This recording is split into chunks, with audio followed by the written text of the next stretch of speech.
আনোয়ারার ঐতিহ্যবাহী উস্কাইন আলীনগর দরবার শরীফ ও উস্কাইন শাহ আলী রাজা রহমতুল্লাহ আলাইহির আলিম মাদ্রাসার উদ্যোগে অনুষ্ঠিত পবিত্র জশ্নে জুলুস ঈদে মিলাদুন্নবী সাল্লাল্লাহু আলাইহি ওয়াসাল্লাম। সেপ্টেম্বরের 5 তারিখ শুক্রবার সকাল 9টায় আঞ্জুমানে পাক অঞ্জটন শাহ আলী রাজা রহমতুল্লাহ আলাইহির কমিটির ব্যবস্থাপনায় জুলুস বাইর হয়। দরবারে সাজ্জাদানশীল পীরজাদা হযরত শাহ সুফি মোহাম্মদ ইলিয়াস রাজা সদারতে বাইরন নিয়ে জুলুস দরবার প্রাঙ্গণতুন আনোয়ারা, পটিয়া, বোয়ালহালি, চান্দগাঁও, মোহরা ও কর্ণফুলী বিভিন্ন সড়ক প্রদক্ষিণ শেষে পুনরায় মাদ্রাসার মাডতায় মিলিত হয়। জুলুসুত অংশ লইনে মাদ্রাসার ছাত্র, দরবারে ভক্ত মুরিদান এবং স্থানীয় মুসল্লিয়ল বিয়াগুনুম মুকুত আসিল দুরুদ শরীফ, জিকির ও নাতে রাসূল আর আতত আসিল দরবারের পতাকা। জুলুসের সার্বিক পরিচালনা করে শাহজাদা মাওলানা মোহাম্মদ আব্দুল কাদের সান মিয়া ও শাহজাদা মাওলানা মোহাম্মদ নেসার মিয়া।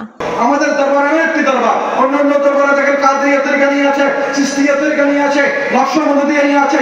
আমাদের মাদ্রাসা আলিমেরা 5টি হলি খেলাফত হয়ে রক্ত হয়েছেন।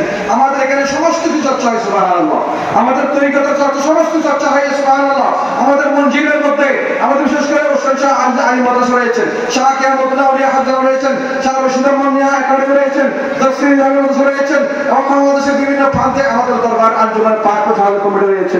জুলুস শেষ হইতে মাদ্রাসার মাঠত অনুষ্ঠিত হয় মিলাদ মাহফিল। যেন বক্তব্য রাখে মাওলানা মোহাম্মদ মফিজুর রহমান, মাওলানা মোহাম্মদ আবুল মনসুর রেজবি এবং শাইর মাওলানা আলী জিন্না। এছাড়া উপস্থিত আছিল দরবারের বিভিন্ন মঞ্জিল, পীরজাদা, শাহজাদা ও আলেমগণ।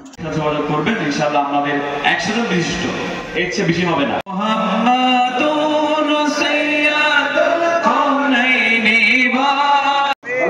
বিশেষ করে যার নাগায় কারণে যার বদৌলতে আপনারা এখানে সমস্ত আনন্দ পেয়েছে লোকসভা বাধ্যকে বিকাশ সাহায্য আমি